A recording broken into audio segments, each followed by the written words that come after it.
Greetings and salutations, listener. It is I, Eric J. Chucky, joined this week by Messer Willem Klockman, Esquire. Tally ho. It's probably better known as Billy. No boy today. We wanted to talk about writing, and boy's not a writer, so he doesn't get to be in our Cool Kids Club. Yeah, screw you, the boy. Before we do get started on that, I would like to encourage you to go to the links below, check out all of the Twitter madness, and buy my books, and Super Blizzard, Shining Was Auto, Let's Get Hardcore. Throw some money at him so he can keep making cool games like Joy Lancer for you, and buy a Space Mansion. Space mansions are cool. Space Mansions are cool. So, Billy, it was you who approached me about this idea. That you were kind of inspired by the podcast Boy and I did about writing or coming up with RPG ideas and where we get that kind of content. And we talked about it a little bit before tonight because I wasn't sure what the fuck you were talking about. But to be fair, neither did I. It was just, it seemed like a good topic for the two of us who are rankers. Yes, definitely. I'm going to let you lead off because when we did speak before, you gave me some interesting insight into your writing process, in the way you set things up and the way you carve your inspiration into a finely tuned block of billiness. So there's a process to what you do, am I correct? More or less. I wouldn't say it's a process I've devised, but more just kind of fell into over the years with what worked for me. I mean, I think we are all going to pick up habits like that, and I'm sure, because you're taught a lot of stuff in school, and I'm sure that varies from district to district, teacher to teacher, but they're like, you have to do a cloud diagram, and then you have to do a rough draft, and then a final draft, and then a final draft, and that one's in pen, and I don't do any of that shit. I'm assuming you don't make a cloud diagram. I don't even know what the hell that is. There's there's a central cloud in the middle, and that's like the main idea, and then you branch shit off of that to other clouds that are different, smaller ideas that are connected to important other clouds. It's stupid. Well, and that's going to be another place where we've come from different schools of thought. I mean, I assume you went, kindergarten to senior year of high school. I went into homeschooling in the second grade, so, vastly different places we come from. It's funny, as I've grown up, more of my friends have been homeschooled than not. I find that terribly interesting on a lot of levels. Nothing really I was going with there, just a fun factoid. I was trying to think of something to say, even if just a joke, but nothing was interesting for me. Nothing's interesting in Billy's world. Why are you even listening? Make the world my creator interesting. I'm not so much. Well, that's important, and maybe that's where it comes from a lot, is a lot of that daydreaming and thinking up cool shit that other people might also want to imbibe, I guess. Yeah. But, go ahead. Sorry, go. I was just going to say that, of the things that we briefly talked about, one was that, just our different style of creating the story. You're more the pantser and I'm a planner. And by pantser, you mean that I just sort of fly by the seat of my pants and wing it. Yeah.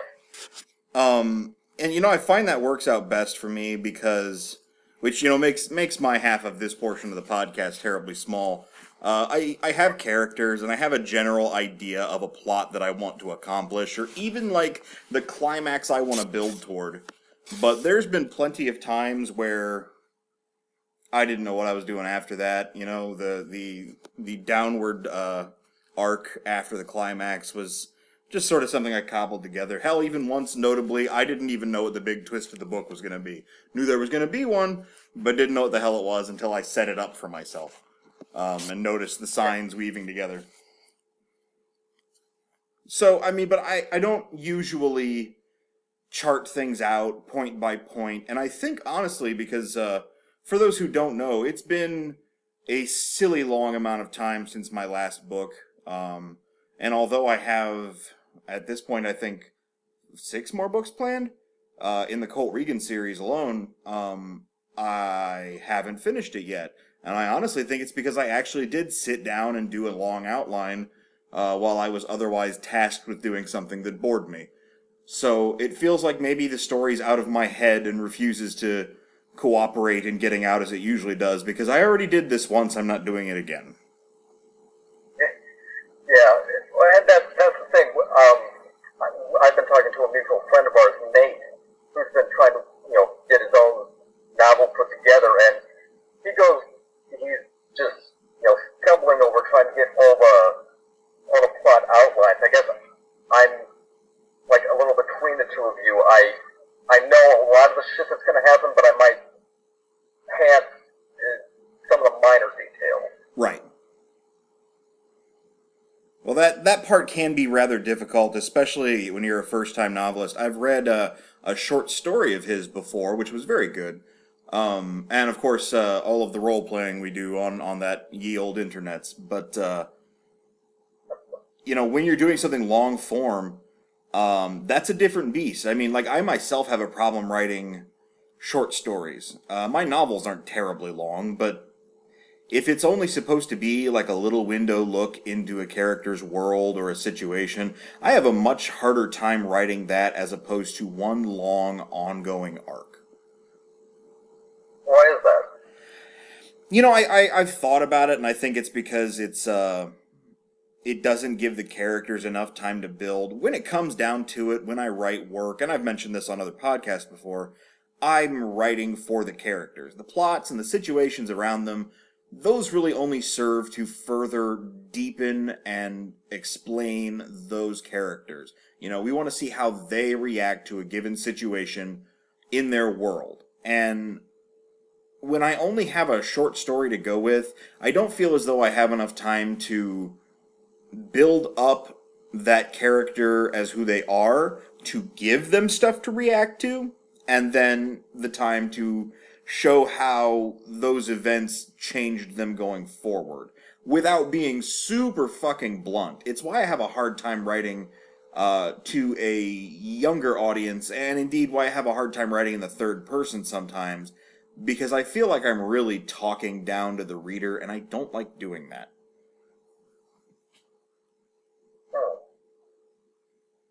Which, I mean, that's not to say that I read third-person stuff and I'm like, this book's talking down to me. Far from it. The Harry Potter series, for example, very brilliantly written. That's all third-person stuff. I never felt talked down to. But when I'm writing it, I feel like an asshole.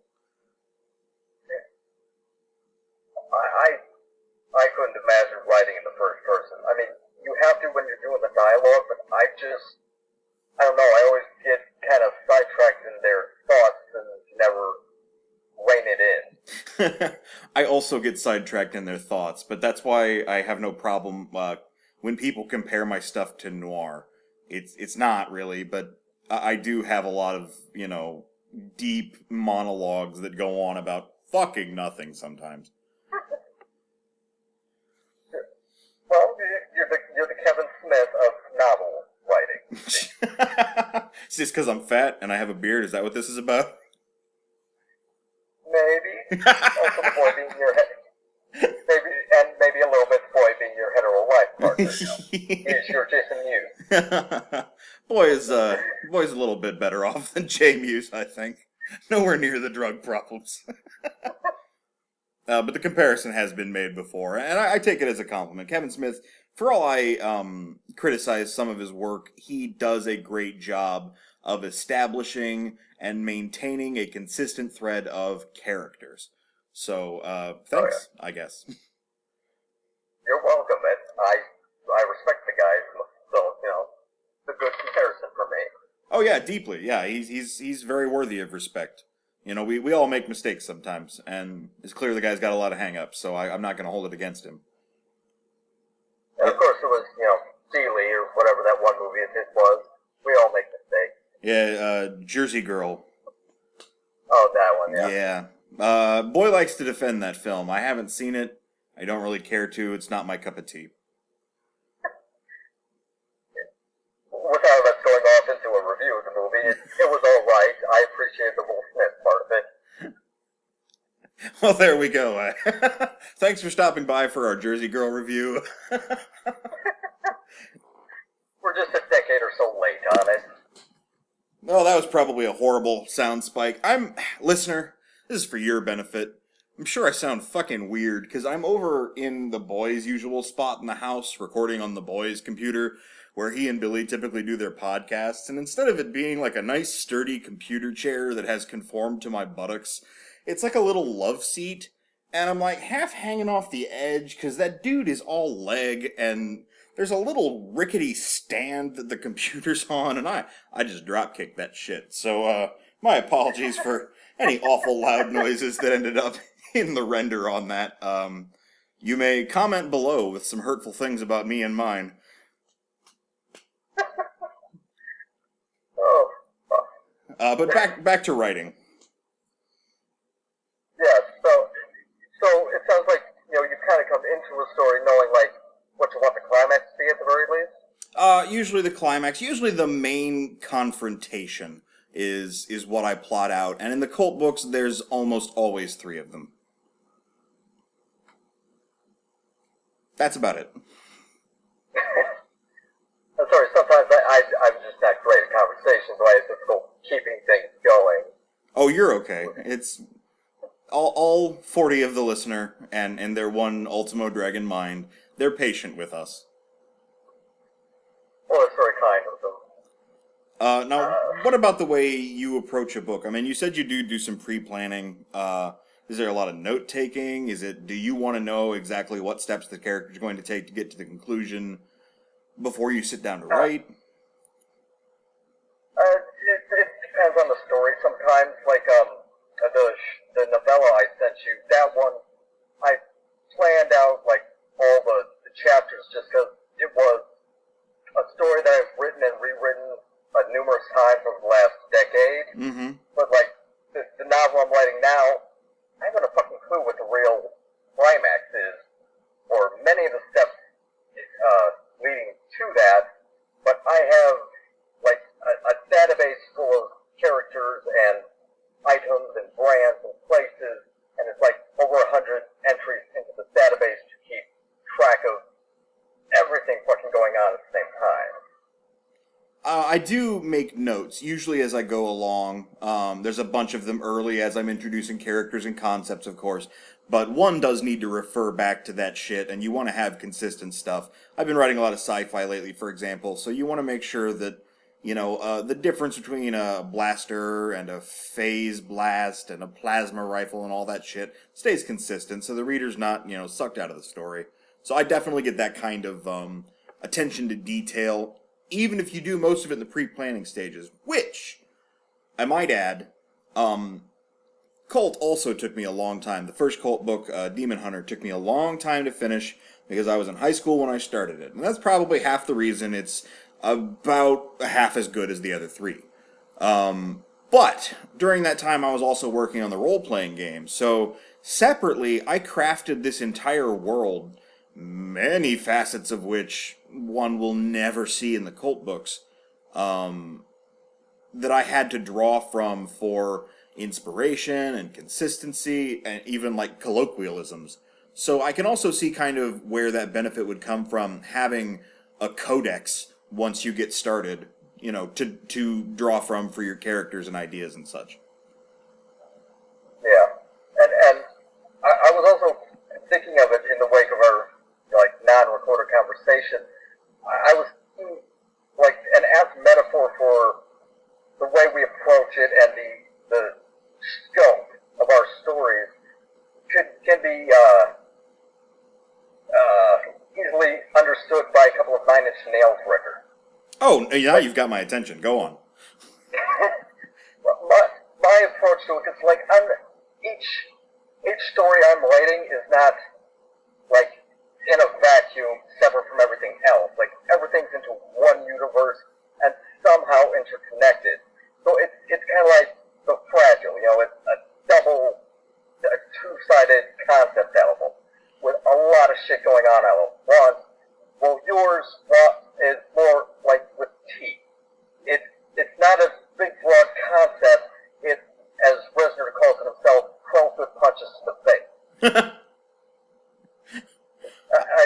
I think that's a good difference with how we're planning it. I have to keep track of an entire concept album, as it were, or, dozens upon dozens of stories interconnected where I have to keep track of days that certain things happen, dates of birth, when this person was where doing what, and you can just concentrate on punching the audience in the face more. Yeah, and I mean, I will make no bones about it. There's a lot of people who would take something like that as an insult, but no. I write schlock. I write pulp fiction, and I am proud of it. It is the literary equivalent of a, I'd like to think, really good action or horror movie, or both. It's just some cool shit that's going on that you get to enjoy for a little while. Yeah. And from what I've read of your work, yours is a lot more cerebral, a lot more complex in narrative. Wow. Thank you. I mean, I haven't read much. I mean, maybe just like that one bit I read was super cerebral, and the rest is Jack sees a fluffy bunny. The fluffy bunny goes hop, hop, hop.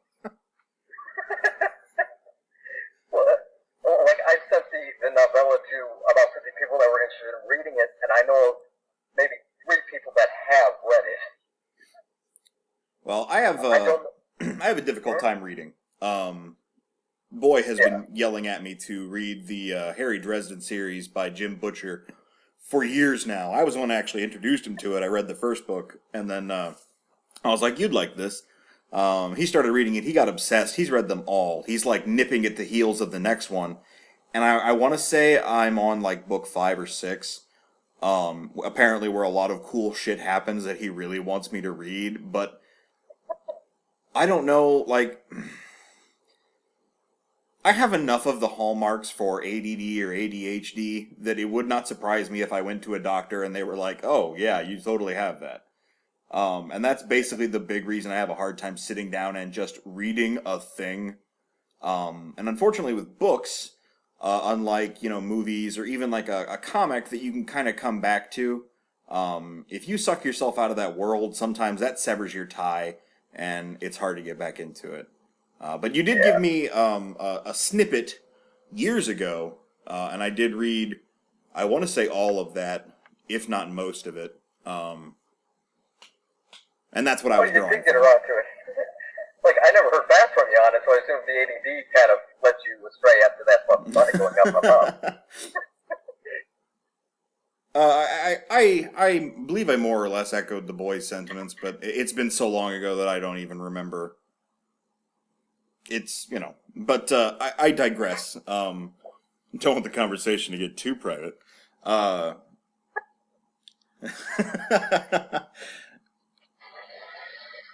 We keep veering off into side things, but the side things are what make the main topic, isn't it? Yeah, really. Boy and I hate to I keep referring to that, but you weren't there for that conversation, and it's not posted on the internet for you to listen to yet. We talked about that, how the original goal of this podcast was actually to have a lot of the conversations he and I have had over the years that are just ridiculous, off-the-cuff, fun kind of shit, and put them on the internet. And like, the first year was a big stumbling block in figuring out how to do that. The Game of Thrones podcast was really close, but otherwise it's been sort of loose. But we managed to capture that last night. I honestly think this podcast has more of it than a lot of the other shit we've done too. So I am okay with the tangents. Good. Now, so where do we go from here talking? Well, when it comes to actual ideas, like, the stories you do want to tell or the concepts you do want to explore, where do they come from for you? I mean, is it something where you see something in fiction and you're like, "Oh, I could do that better," or "Oh, that plot device would be perfect if I translated it into this and used it here"? Oh, it's just come out of raw inspirationium? A bit of A and a bit of B. I know a lot of what I come to create kind of is born out of what ifs. Like, I see a movie and I go, "Well, that was good, but if I were to have done it, I would have done this." Not necessarily I would have done it better, but I just would have done it differently, and that, goes spiraling into something else. Sure. I'm not going to quote this exactly, and I always butcher the guy's name, but the dude who wrote Fight Club He had some sort of quote about how nobody is original. They're made up of all of the people they've ever met. So drawing inspiration from those outside sources and going, what would this look like with my signature on it? Not so literally copy, paste, add my signature, but what is this through my lenses? What would this be with my plot twists? Was a lot of what originally inspired Colt as well. I had read the Anita Blake series, and I went, this is good, but I think I could do something, well, better. I'm not afraid to say. And I don't know if I have quite the breadth, and certainly not the sex appeal of the Anita Blake books, but I think the mystery side of things and the character side of things is at least comparable. I always like the detective stuff in the Colt Reagan novels. I can't compare it to the books you're referring to. As much of a reader as I am, I have like a very small group of writers that I read. Sure. Because I can't afford more. We are both limited by outside factors in our ability to consume media. Yeah. The mysteries, the noir-esque stuff. That's probably the signature I put on my books. This is the way I tell the story more than anything, I think. And even when those ideas do crop up, even when they are forged out of, my brain going, this would be cool. I'm sure it's been done somewhere else before by somebody else more talented. Well, I mean, that's the thing. There really is nothing new to do with writing. It's all about how you put the spin on the story. Precisely. Like, even something like Inception, everyone raves about that, but really, if you think about it, there's a lot that could be connected to The Wizard of Oz. Sure, I like that. Yeah, I had never thought of that before, but I can definitely see it. It's not necessarily that anybody's going to come up with a new thing. It's just going to be redressing the same old dog for prom night. Right. I don't know where I was going with that metaphor, but... Well, I mean, it's like, and most of the stories we tell, even to this day, are Greek myths. Period. I mean, look at your biggest blockbusters and compare them to shit that happened in ancient-ass Greek myths. It's the same thing. Or Norse myths, depending on which Marvel movie, Yeah. Or Somebody Shakespeare. has mentioned Norse mythology. Sorry, go. Well, no, yeah, I mean, in anything, all things the All-Father Odin, his wise eye is searching. Indeed. Is there something you would say has been an inspiration to you, either in writing style or in content, more than anything else, like across your career? Not just with the book you've already done, not necessarily just with the projects you're working on now, but like you as a writer, is there one thing that you've been like, yes, this is what I want to try to be, or I want to take the most from? No, not necessarily. I mean, I could tell you, like, the movie I borrow things from the most, what by design or by accident, but I couldn't really tell you one specific thing. God damn it, my brain's just slow tonight. That's all right. Nobody's judging you. Just the internet. They're usually nice about that kind of thing. I judge myself.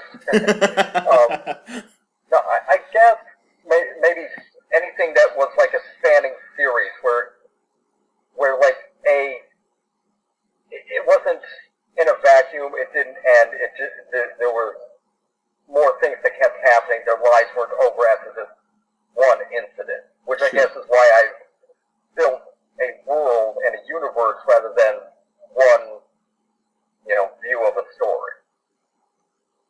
Sure, that makes sense. I mean, and that's everything from serial TV shows to old movie serials to longer movie series to book series to video game series. There's a reason that kind of shit is popular. There are central concepts and sometimes even characters that people get so attached to that they really want to see explored more. And sometimes that first story just doesn't offer the means to explore that. So I definitely get why I mean, as somebody who writes series myself, you would want to do something similar. Yeah. And sometimes enough is enough. We didn't need Weekend at Bernie's too. I know people who would beg to differ, but I'm not one of them, so you're in good company. Yeah, I think that's kind of a good point as well. I don't currently have an end to the Cult series. I had originally planned for 9 books. I thought of an idea for a 10th one. I don't know that I'd ever put like a book out where the epilogue is, and then I died. But Well, that'd be an odd narrative for his books, so. I am writing this from beyond the grave because I am a zombie now. Ray. Delicious, delicious brains. But if there's a point where I finish a book and I'm like, it's done, enough's enough. Colt's been through a lot of shit. Let's move on to something else. Then it's done, enough's enough, and let's move on with our lives. Let's not be Mick Foley or Ric Flair and come back for one more match. But do you not think that there's perhaps room within the universe that you're creating for another protagonist to rise up and view the world you've created from a different angle? Within specifically that world, sure. In fact, the next series I'm working on is supposed to be. I actually have 2 separate series in the same universe that run concurrently. They're the kind of events that really don't have much connection with each other. Maybe they will at some point for a cool crossover or some shit, but they just happen to occur in the same world. I don't have any ideas right now of any stories I'd want to tell with characters other than Colt. From the perspective of characters other than Colt, even if it is a third-person perspective. But that's right now. I have so many other Colt books I need to finish before I'm even ready to think about moving on. I want to get to the 9th before I work in that same universe, but not on that series. Because there's a lot of stuff I want to get out there, a lot of stuff I feel the people who do read my books should have a chance to understand about the world and the way it works. And that's kind of the big... I don't know if reveal is the right word so much as, that's the biggest load of information I could ever possibly drop on someone's doorstep. After that, sure, we can check out what other people are doing. If I'm inspired by a character. I actually, come to think of it, now that you mention it, there's a character in my 4th book named Guillermo, who I tried to start writing a novel about his adventures in Mexico. And it started out okay. I think there were some cool concepts, but I got into the 3rd chapter, and it was like, fuck, this is the Crow. I'm writing the Crow. Son of a bitch. And I'm not even writing the Crow very well. So I took a lot of those concepts for some other shit and scrapped it. It just wasn't worth the extra effort. Yeah. Well, and that's what concepts do you tend to be drawn towards writing in yours? Do you come at it with a known concept you want to do, or do you kind of put the book together to kind of look back and go, oh, this was the concept? Both. There has been more stuff. I have a lot of people, and I'm not saying this because I'm trying to brag. I'm saying this because it's a fact that I think some folks need to understand about my writing. I have a lot of people who tell me, oh, I did such a good thing here. I touched on these notes about, these subtext and this, I don't know, this feeling of the book and the general theming.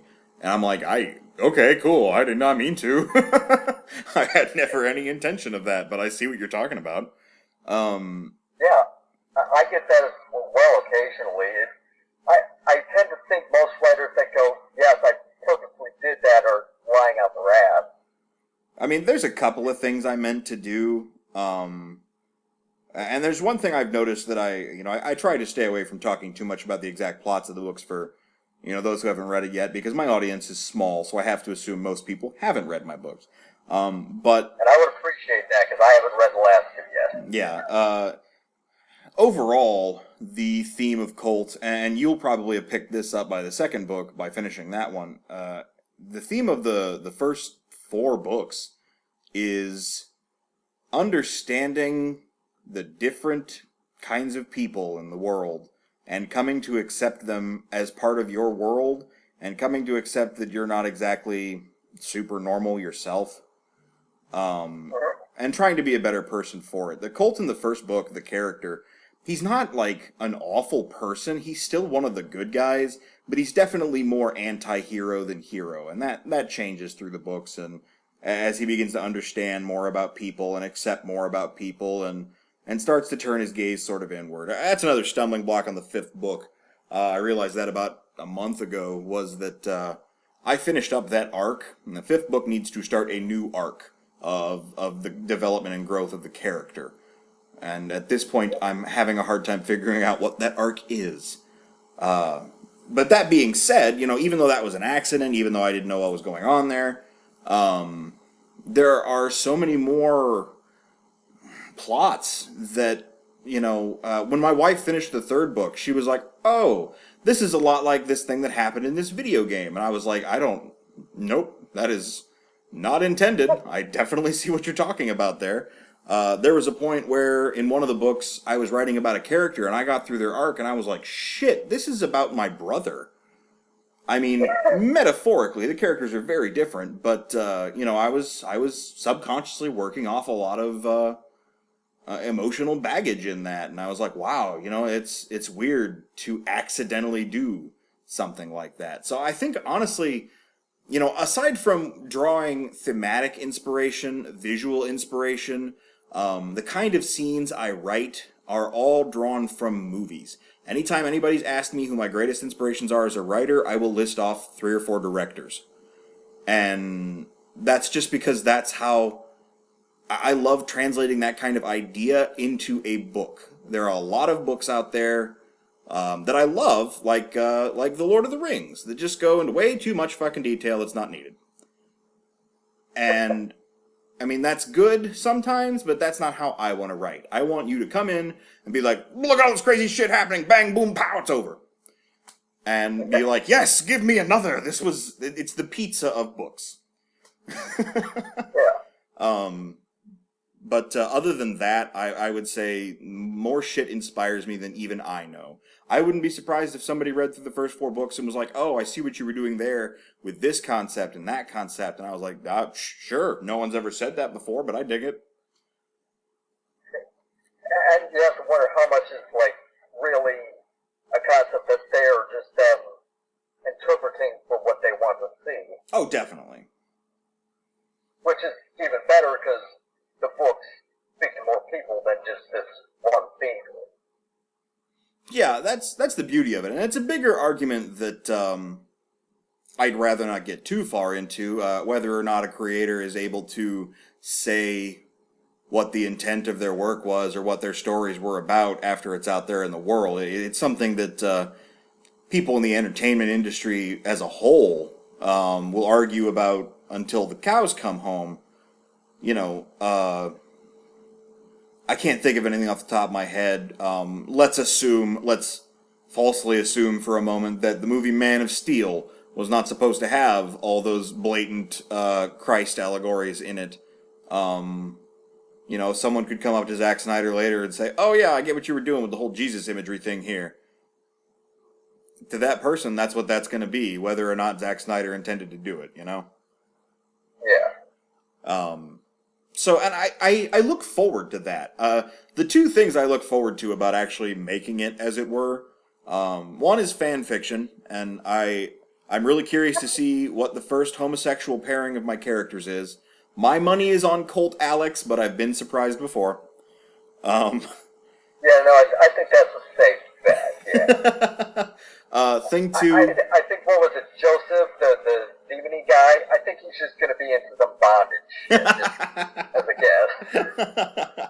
He's into some freaky stuff. I'd never kiss and tell. Thing 2 I look forward to finding out is what other interpretations people have of my work. so long as they're presented constructively. I mean, if you're gonna be just like, your work is shit, you're writing about this because it's dumb, then it's, oh, okay, well, I'm going to enrich my day by no longer talking to you. Yeah. No, in general, humanities.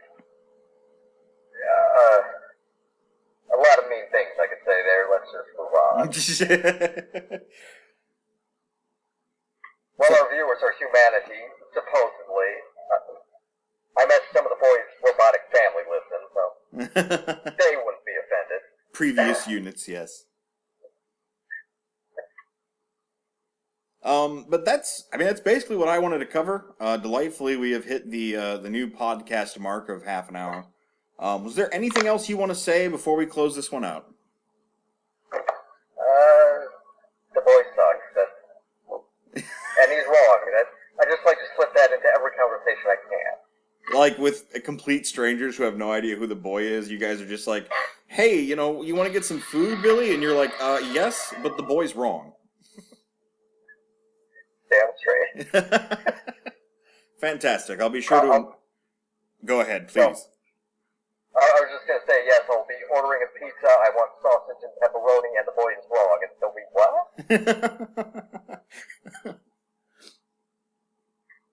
I wanted that to evolve into like a funnier scenario in my head where you get some sort of pizza that implies the boy is wrong, but I got nothing.